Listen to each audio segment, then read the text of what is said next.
Welcome to the latest New Haven Independent Vlog News Summary direct from our assignment desk, otherwise known as my compost heap. Let's see what stories we're working on at this hour. Hey, here's an extra mask if you want to hide what you're doing. We can give them to the Board of Ed and the mayor because they want to hide what they're doing. The New Haven Independent asked for a copy of the written evaluation of the superintendent of school prepared by the board. And guess why they couldn't give it to us? Because they deliberately didn't write it down. The law says specifically that boards of ed have to make public written evaluations of superintendents so that we can know how the people who are appointed elected members of our boards feel that the superintendent is doing running our school system. So boards of eds like New Haven skirt the law deliberately by not writing it down and not being accountable. When the mayor was asked about it, because he's on the board, he appoints members, he said, I don't want it written down because then it'll show up in a news publication and people will read it. Can you believe that someone in elected office can be that non-transparent, so contemptuous of accountability, thinks he works for some private secret company? That's what he's trying to run. Carl Goldfield, the reader of this story written by Maya McFadden, wrote this in the comments to it.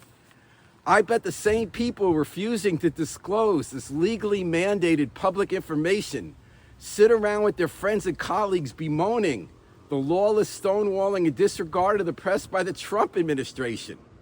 Would you at the Board of Ed and NHPS please take a look in the mirror and ask yourself, at a time when our democracy is besieged, one tactic being to obfuscate and hide information from the public, is this how you want to act? Sheesh. Well, this old window could use some fixing up. Luckily, I don't live in an historic district, because then I would need to go before the Historic District Commission to get permission. There was a woman this week who wanted to restore 9 beautiful arched windows in Wooster Square, which is a historic district. She spent an hour getting grilled by the bullies and the petty power trippers at the Historic Commission. And this happens all the time before they would give her permission. And you know what's so crazy about it? Okay, power tripping's bad enough and being petty, but it doesn't protect history. The way that every time one starts a business, put a solar panel up, restore windows, this commission pushes people around, grills them, intimidates them, tries to say what you can and can't do, and that doesn't help history. That's not how history was made. That's not how the districts they want to preserve looking a certain way evolved. If the bullies had been around then, they never would have looked that way. And then they pick a point in time that they think a street looked a certain way, and they tell people your windows or your doors or your solar panels or signs have to look like that, even though the whole street didn't even look like that back in the day. Hey, you want to move into a new apartment? This is about how big it's going to be. They just passed a new law through 2 processes of approval. It's got 1 more to go, called Downtown for All. That's pretty good about how we want our downtown to do. It's unmaking mistakes in the past that had all those silly rules like a tourist commission. They're saying you can build taller buildings once this gets finally passed. You can mix uses in buildings like you couldn't before.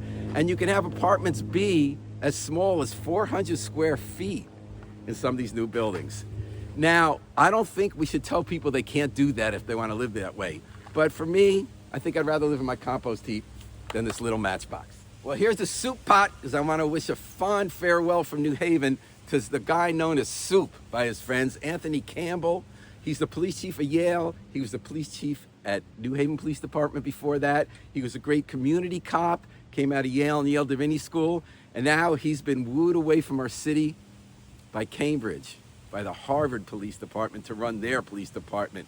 We wish him all the best and thank him for the years of good service to our city.